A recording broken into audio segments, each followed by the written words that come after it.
आजचा घटक आहे वचन. वचनाचे दोन प्रकार आहेत, एक वचन आणि अनेक वचन.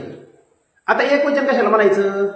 जर नामावरून एकाच वस्तूचा बोध झाला. बघा लक्षात ठेवा, नामावरून जर एकाच वस्तूचा बोध झाला तर त्याला एक वचन असं म्हणतात. आणि अनेक वचन कशाला म्हणायचं? नामावरून जर अनेक वस्तूंचा बोध झाला तर त्याला अनेक वचन असं म्हणायचं. म्हणजे एक वचन असेल तर एकाच वस्तूचा बोध होतो आणि अनेक वचन असेल तर अनेक वस्तूंचा बोध होतो. आता इथं उदाहरण बघा, आंबा, एक आंबा. अनेक काय होईल? आंबे. अनेक काय होईल? आंबे. आंबा, आंबे.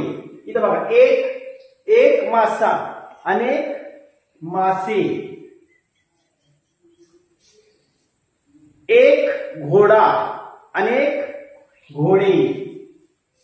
म्हणजे वेगवेगळं होते तयार होतं. म्हणजे बघा, सहल, एक सहल, अनेक सहली. अनेक काय होतात? सहली.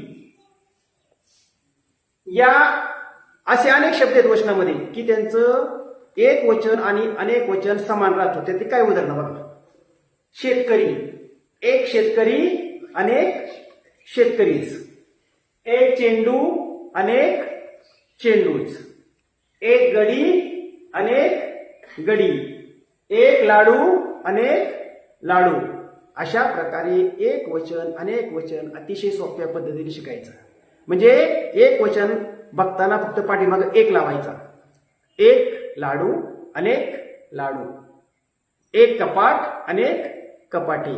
अतिशय सोप्या पद्धतीने आपण असं शिकायचं आहे. धन्यवाद.